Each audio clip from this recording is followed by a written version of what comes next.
경매 팟캐스트 경매쫄2 시작합니다.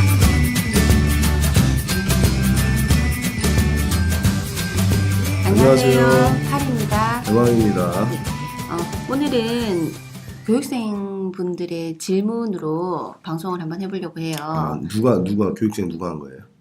교육생 모 씨가. 밝히지 말라고 부탁하는 거예요? 네네. 그래서 이제 두 가지 질문이 있는데 여기에 네. 대해서 저희가 차근차근 한번 얘기를 한번 해보도록 해요. 내용이 질문이 어떤 거냐면 첫 번째는 중복 경매 시 네. 유치권의 소멸 여부에 대한 그럼 그냥 내용이에요. 유치권의 형식적 경매하고 네. 임의 경매가 같이 중복으로 경매가 진행이 됐을 때 먼저 진행된 게 유치권에 대한 형식적 경매죠. 유치권자가 경매를 먼저 쳤고 네. 그 뒤로 해서 뭐 형식적- 은행에서 임의 경매가 진행이 임의 됐는데 그렇게 됐을 경우 경매. 먼저 진행한 유치권의 형식적 경매가 어떻게 이제 소멸이 되는지 안 되는지. 이거 먼저 하고 넘어갈 건가요? 네, 그거 하고 두 번째 질문도 같이 얘기를 하고 음. 첫 번째 거에 대한 답변을 얘기하면 될 그럼 것 지금 같아요. 카리님은 이거에 대해서 어떻게 생각하세요? 아니, 두 번째 질문도 얘기해 줄게요. 질문도 바로 하고 하자. 어떤 내용이냐면 두 번째 거는 임차인이 연체한 임대료 같은 거 있잖아요. 왜 경매가 진행되면 월세 밀린 월세를 안 내잖아요. 솔직히. 내는 사람도 있고 안 내는 사람도 있고 그렇죠. 그런가요? 성향에 네. 따라 틀린가요? 그렇죠. 그렇죠. 그렇게 만약에 안 내시는 분들에 대해서 음. 그 연체한 임차료는 네. 네. 배당이 신청할 수 있는지, 배당을 배당 받는 거에 그럼 대해서 배당 이의 신청을 누가 하는 거죠? 경매 신청권자가. 그렇게 진행할 수 있는지 없는지에 대해서 질문이 들어왔는데 그거를 이제 저희가 같이 공유하면 좋을 것 같아서 그 내용을 이렇게 그럼 방송으로 누가 했는지 공부 열심히 한 분이네. 이제 방송을 이런 해드린다라고 질문 얘기했죠. 좀 난이도면 네. 좀 공부 좀 하고 있는 분이네. 요즘 거의 안 하던데 보니까. 자, 그러면 유치권의 형식적 경매하고 임의 경매가 네. 같이 중복으로 경매가 신청이 돼서 진행이 될 때 그러면 유치권의 소멸 여부는 어떻게 되는가? 네. 유치권은 일단은 공사 대금 때문에 거의 유치권이 많이 발생이 되죠. 그렇죠. 형식적 경매하고 실질적 경매, 네, 임의 경매죠. 임의 경매. 얘네가 붙으면 형식적 경매는 자동으로 중단이 된다. 네. 형식적 경매는 그냥 중단이 돼 버리는 거예요. 네. 그러면 임의 경매가 진행이 되겠죠. 네. 그러면 경매 신청권자가 임의 경매이기 때문에 네. 경매로 누군가가 낙찰을 받고 대금을 완납을 하더라도 유치권은 인수사항이 된다. 유치권은 그 그냥 형식적 경매는 중단이 되기 때문에 소멸되지 않고 인수가 된다. 그렇죠. 네. 소멸되는 경우는 없나요? 이렇게 근데 이제 중복으로 경매가 진행이 됐지만 소멸이 되는 경우가 아마 두 가지 유형이 있을 거예요. 첫 번째가 뭐냐면 유치권자가 자기가 신청한 채권, 피담보 채권이라고 하는데 이제 쉽게 얘기하면 공사대금을 못 받은 공사대금을 전액 변제받았을 때, 그죠. 다 받으면 배당으로 전액 변제받았을 소멸된다. 때는 소멸되고, 네. 그리고 중복 경매가 진행 중에 임의 경매가 취하가 되었을 경우, 그럴 때는 이제 임의 경매가 취하가 됐으니까 유치권에 의한 형식적 경매만 진행이 됐겠죠. 네네. 그럴 경우에는 유치권은 소멸한다. 근데 그 이외에는 유치권은 다 인수가 사항이 되는 거죠. 네. 그래서 이 중복 경매가 진행이 됐을 때 보시면 유치권자가 형식적 경매 쳤고 임의 경매가 쳤으니까 유치권이 경매 쳤으니까 소멸되겠지. 낙찰받고 배당받고 소멸이겠지 이렇게 생각하시는 분들이 있는데 그러지 않고 중복 경매가 진행이 되면 유치권은 자동으로 중단이 된다. 그 내용을 아셔야 됩니다. 네. 알겠습니다. 그리고 두 번째 질문으로 넘어갈까요? 바로 가시죠. 질문이 뭐였는지 나 기억이 안 나네. 두 번째는 그거예요. 임차인이 연체한 임대료를 예. 경매 신청권자가 배당에 신청할 수 있는지. 보통 경매 신청권자라면은 은행권이 많겠죠. 은행권, 근저당권자들이 배당 이의 신청을 할 수는 있겠죠. 네. 그 이유는 뭐냐면 경매가 진행이 돼서 낙찰자가 잔대금을 납부하면 낙찰자가 소유권을 얻어가죠. 네. 잔금을 납부하는 순간. 그렇죠. 그럼 보통 우리가 잔금을 납부하면 등기 촉탁을 하죠. 네. 그 뒤로부터 등기 권리증을 소유자에게 넘겨주는 기간까지 얼마나 걸리죠? 통상 한 3일? 한 3일 정도 걸리죠. 네네. 그리고 근데 그 갭이 있지. 한 일주일 걸린다고 얘기하죠. 근데 보면 우리가 배당받을 지위에 있건 대학력이 있건 없건 임차인들은 보면 내가 잔금을 쳤소라고 얘기를 해도 등기권리증을 가져와라. 네. 이런 친구들도 많죠. 그렇죠. 그래서 그런 갭이 있다는 거. 근데 얘기가 좀 잠깐 딴 데로 샜는데 월 임차료를 낙찰자가 잔금을 치기 이전까지는 전소유자의 소유다. 그죠? 네. 채무자의 소유죠. 네네. 어쨌든 임차료는 내야 되는 게 맞죠. 네. 월세를 얘기하는 겁니다. 네네. 그럼 예를 들어서 2천에 50의 월세를 있었다. 그러면 한 6개월을 월세를 안 냈다면 네. 300만 원이란 임차가 밀려 있는 거죠. 임차료가. 네. 그러면 경매 신청 채권자 은행이겠죠. 은행. 네. 은행이든 개인이든 이 사람들은 그 내용을 알았다면 배당 이의 신청을 할 수도 있다. 어떠한 경우? 임차인이 배당받을 금액이 있는 경우. 배당받을 지위에 있을 때 근데 배당을 한 푼도 못 받는 임차인이야. 그럼 청구 배당 이의 신청을 해봐야 소용이 없겠죠. 의미가 없겠죠. 그렇죠. 네. 그래서 어떠한 경우에는 신청 채권자들이 이 사람들이 월세를 미납을 얼마나 했는지 조사를 하러 다니는 분들도 있어요. 그러면 이런 경우로 명도 협상 이런 방법으로 좀 사용해도 될 것 같아요. 실제로 그치? 제가 했던 부분인데 네. 좀 미안하긴 하죠. 네네. 어떻게 보면 이렇게 얍삽한 방법 아닌가 그런 생각을 하긴 하는데 이런 경우가 있죠. 갑 소유의 부동산을 B라는 사람이 낙찰을 받았고 네. 거기에 A라는 임차인이 살고 있었어요. 임차인이 살고 있는데 얘가 2천에 50에 살고 있었어요. 네. 그래서 경매가 낙찰되기 전까지 네. 6개월치에 300만 원의 임차료를 밀렸어. 네. 근데 그 사실을 낙찰자 B가 알아버린 거예요. 네네. 근데 알고 있었지만 A에겐 얘기를 안 했겠죠. 네. 근데 A가 뭐라 하냐면 B가 이제 요청을 했겠죠. 너 이제 그만 살고 좀 나가줄래? 넌 대학력도 없는 애잖아. 좀 나가줬으면 좋겠어라고 얘기를 했더니 A는 뭐라고 하냐면 이사비 500만 원을 주면 난 못 나가겠다. 과도한 이사비를 요구하더라. 네. 근데 근데 낙찰자 B는 임차료가 밀린 사실을 알았기 때문에 이거를 가지고 협상을 할 수 있지 않을까 고민을 해봤죠. 네. 그러면 낙찰자 B가 밀린 임차료가 있다는 사실을 누구에게 알려주면 임차인 A는 손해를 볼까요? 경매 신청권자? 경매 신청권자인 국민은행이든 뭐 농협이든 네네네. 은행에게 알려주면 그쪽에서는 내가 그냥 말로만 하는 게 아니라 뭔가 증거 자료를 제시를 하겠죠. 되겠죠. 그럴 경우에는 이쪽에서 배당 이의 신청을 들어갈 수도 있겠다. 배당받는 금액에서 그 그쵸. 금액만큼 제하고 배당이 그러면 되게 한다. 이 사실을 국민은행에 바로 알리는 게 아니라 임차인 A에게 낙찰자 B가 임차인 A에게 너 이럴 수도 있다라고 얘기를 해주면 임차인 A의 반응은 어떨까요?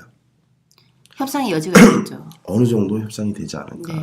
경매란 것은 보면 진행되는 과정에서 무수한 일들이 많죠. 네. 저희가 여담을 하자면 전주에도 이제 그때 우리가 방송을 했나요? 점유이전 금지 가처분 진행했던 거? 안 했죠. 안 했어요. 그거 따로 한번 나중에 방송을 해드릴 건데 점유이전 금지 가처분을 진행을 했죠. 집행을 했죠. 집행을. 네네. 그 자세한 과정은 저희가 다음 방송에 하도록 할 거고요. 근데 거기에 살고 있는 임차인 중에 점유이전 금지 가처분을 한 세대는 8세대 중에 3세대만 했죠. 네. 그 3세대는 저희가 왜 했을까요? 협상이 안 돼서. 협상이 안 됐다고 표현하면 너무 약하고 배째라고 나와가지고 배째인 정말 거예요? 배째려고 간 거예요. 이제 점유이전 금지 가처분을 선행한 이유는 뭘까요?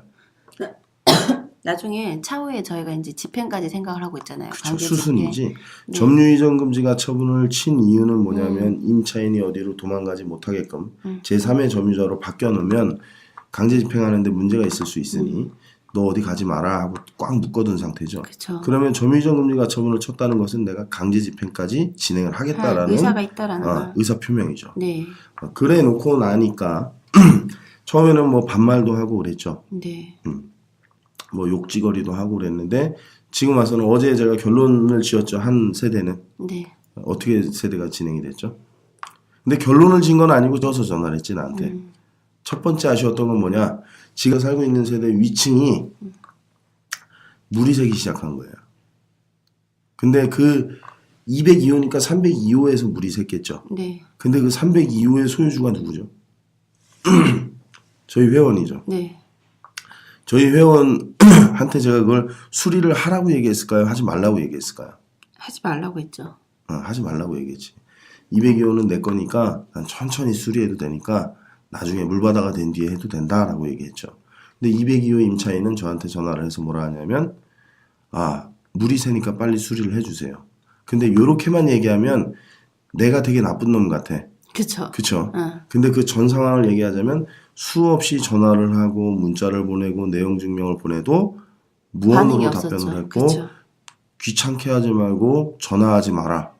나는 니들이 알고 있는 그런 사람이 아니니 여직원들이 전화하면 반말하고 욕하고. 그분이잖아요. 법원 관계자도 아시는 분. 법원 관계자하고 소주 한잔하면서 알아봤더니 대학력이 없어도 자기는 배당 받을 때까지 살 수 있고 임차료를 안 내도 된다. 법원에서 얘기했다 했잖아요. 그쵸? 그래서 제가 법원 관계자를 바꿔줘라 얘기했죠. 통화시켜줘라 그랬더니 통화는 안 시켜주는. 그쵸. 그리고 자기가 이제 저한테 그랬어요. 그럼 자기가 사실관계를 확인해보고 3자 대면을 하자. 법원 직원하고. 네. 근데 아직까지도 요청이 없었는데 어느 날 갑자기 전화가 와서 물이 새니까 이제 답답해졌겠죠. 근데 이제 제가 어제까지만 해도 통화하면서 그쪽에서 뭐라고 얘기했냐면 자존심을 안 굽히더라고. 네.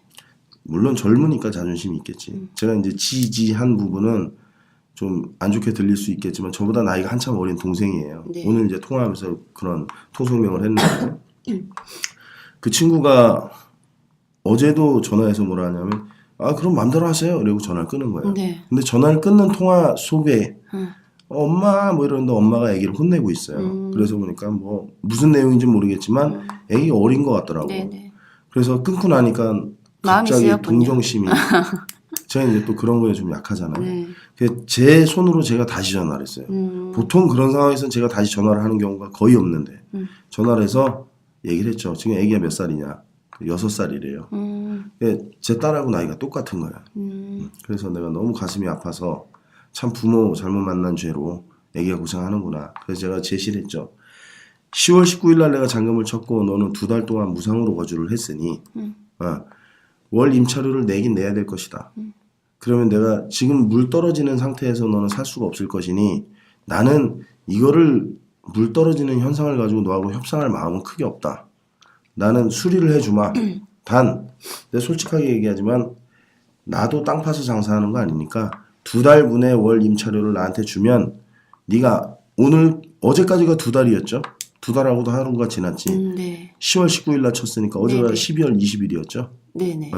2달치의 월세를 월 30만 원씩 해서 나한테 입금을 해줘라. 네. 그러면 내가 수리해주고 그로부터 한 달을 살던 얼마를 살던 너가 이사 가는 날까지 내가 편안하게 월세 안 받고 살게 해줄게 그랬어요. 네. 그랬더니 오늘 바로 입금하더만 오전에. 네. 그래서 수리 진행되는 거예요? 수리 지금 오늘 제가 오전에 지시했죠. 빨리 하라고. 네. 저는 할 건 확실하게 하죠. 네. 그러니까 이런 부분들이 우리가 경매 진행하면서 보면 집행 과정이나 뭐 이런 부분들이 솔직히 책에 쓰여져 있진 않잖아요. 그럼요. 그리고 또 협상하는 과정에서 우연찮게 또 이렇게 물이 새가지고 원만에 진짜 죽일 듯이 싸웠죠. 솔직히 맞아. 얘기하면. 근데 솔직히 그분 입장에서는 너무 속상할 거예요. 본인이 전혀 굽히지 않고 그쵸. 배째라는 식으로 계속 나왔잖아요. 그때 우리 전주에서도 저하고 그 밑에 내려와서 싫은 소리 언쟁 했잖아요. 벌이고 그렇죠. 근데 맞아. 그때도 막 담배 피면서 막 이랬었어요. 건들건들. 내가 보기에는 좀 이렇게 평범한 직장은 아닌 것 같고 그게 좀 건달계나 뭐 이런 데 좀 있는 친구 같아. 건들건들 되는 게 보면. 근데 나중에 이제 근데 본인 집에 갑자기 생각지도 못한 누수가 생겨서 본인이 스스로 우리한테 먼저 전화를 하는 상황이 되니 자존심 많이 얼마나 속이 상했겠어. 그러니까 근데도 마지막 자존심은 안 굽히더라고.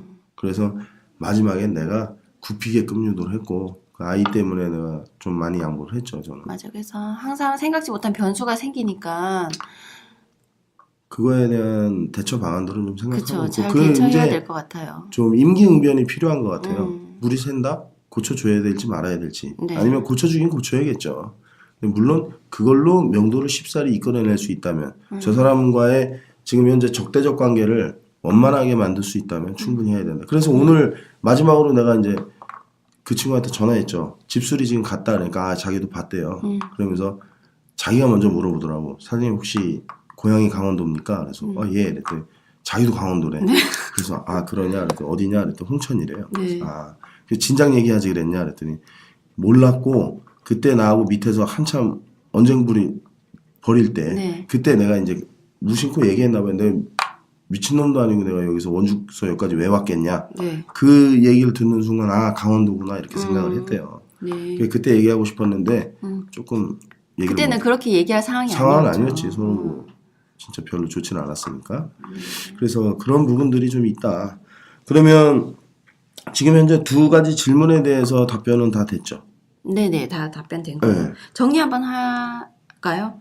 예. 그러면 먼저 첫 번째 질문은 선이 형식적 경매죠. 유치권에 의한 형식적 경매고 네. 두 번째 이제 실질적 경매, 임의 경매가 진행이 됐을 때 중복 경매가 되는 한 거죠. 사건에 두 가지 경매가 진행이 될 때 먼저 진행된 유치권에 의한 형식적 경매가 소멸이 되나 안 되나 그거에 대한 답변인데 보통은 소멸되지 않고 인수되는데 경우에 따라 소멸되는 경우가 있다. 그럴 때는 이제 뭐 유치권자가 피담보 채권을 전액 변제 받았을 시 소멸되고 아니면 두 번째 경우는 중복 경매인 실질적 경매가 치하되었을 시 임의 경매가 취하됐을 임의 시. 경매가 치하되었을 시 소멸될 수 있다. 그게 일단 포인트는 그겁니다. 유치권에 의한 형식적 경매하고 임의 경매하고 같이 진행이 되면 형식적 경매는 중단이 된다는 거. 그래서 임의 경매로 진행이 되기 때문에 형식적 경매가 배당을 다 못 받을 시에는 모든 사항이 낙찰자 인수라는 거. 인수된다. 근데 그 예외 조항에는 아까 카리님이 네. 얘기한 것처럼 유치권자가 공사대금을 전액 변제받았을 때, 배당받았을 때, 그리고 중복 경매, 임의 경매가 취하되었을 때, 네. 그때는 형식 경매로 진행이 되는 거니까 소멸이 되겠죠. 네, 그런 그 두 경우가 가지 있다. 사항에는 소멸이 된다. 네. 그리고 두 번째에 대한 내용은 그럼 대망님이 정리 한번 해주세요. 월 임차인이 월 임차료를 지급을 하지 않았을 때, 미납됐을 때죠. 네. 근데 미납되는 시기가 언제든 상관없이 낙찰자가 잔금을 납부하기 전까지의 밀린 임차료를 경매 신청 채권자가 그 사실을 알았을 때 배당에다 이의 제기를 할 수 있는가? 임차인이 배당 받아갈 돈에다가 네. 배당금에다 이의 제기를 할 수 있는가? 네. 할 수 있다. 할 수 있다. 할 수 있다라는 정답이죠. 그래서 그거를 상대로 낙찰자는 명도의 협상의 여지를 넓힐 수도 있겠다. 네. 그 생각을 해보는 겁니다. 네. 네. 그래서 아마 이런 부분들을 저희가 차츰 방송을 할 거고, 그리고 우리가 점유유전금지 가처분 집행을 실제로 3건을 하고 왔어요. 그 중에 강제 개문을 한 세대도 있고, 네. 그럼 강제 개문은 어떻게 하는지, 그러한 디테일한 내용은 다음번에서 방송을 한번 하도록 하겠습니다. 네. 네. 그거를 먼저 했어야 되는데 우리가 좀 바뀌었네요, 그죠? 네. 시일이 좀 지났는데 왜 하자고 얘기 안 했어요? 우리 언제 한다고는 얘기하지 마세요. 언제 한다고 얘기 안 했는데 차후. 차후에. 네. 알겠습니다. 알겠습니다. 그럼 오늘은 질문에 대한 답변으로 방송을 녹음을 해보았고요. 저것도 얘기해줘야지. 어떤 거? 요즘 A형 독감이 유행이에요. 그래서 네. 제가 지금 이게 A형 독감인지 아닌지 모르겠어요. A형 독감이 되게 아프다네요. 좀 고통이 심하다는데 지금 원주 같은 경우에는 A형 독감이 학생들이 많이 걸려서 엄청 많이 걸렸대요. 방학을 좀 당겨서 미리 한다라는 지금 뭐 방송까지 나오던데. 그러더라고. 초등학생들 보면 반 이상이 못 나온다고 그러더라고요. A형 독감은 그러면 이렇게 호흡기나 뭐 이런 기침에 의해서도 전염이 될 수 있고 그럼요. 컵이나 이런 거 같이 쓰면 안 되고 그렇죠. 손발 그러니까. 깨끗이 씻어야 네네. 되고 그런 마스크 기본적인 끼고. 거를 지키면 A형 독감은 좀 예방할 수 있네. 그리고 저는 이런 것도 봤어요. 독감 예방 주사를 맞으니까 난 너무 아픈 거야. 나는 그게 몰랐는데 독감 예방 주사가 그 독감 바이러스를 넣는 거더만요. 네. 고의적으로. 그래서 사람 감기를 걸리게 만드는 거야. 난 그걸 알았으면 안 맞았지. 난 자연 치유의 능력이 있는 사람인데 자연 괜히 치유 맞아가지고. 능력 이제 좀 없어지는 거 아니에요? 아직도 충분히 있어요. 충분해요. 지금 이게 근데 왜 코로나19이 감기 나지만 이거 한 2시간 후면 멀쩡해지지. 그래서 저는 금방 납니다. 금방. 뭐든지. 알겠습니다. 멧돼지하고도 싸워서 이겼는데. 멧돼지 6마리나. 알겠습니다. 아시겠죠? 이렇게 얘기하면은 들으시는 분들은 네. 뭔 소린가 하겠어요. 그렇죠? 멧돼지. 이 사건을 또 나중에 한번 얘기를 해드리겠구나. 그러니까 그건 개인적으로 한번 녹음하세요. 네. 멧돼지를 진짜 실제 산에서 내려온 그 멧돼지라고 생각하는 사람이 있을까요? 있겠지. 사실인데. 근데 아니 사실인데 그거를 진짜 실제 강원도니까 가능했던 일일 거고. 실제 그때 국도였어요?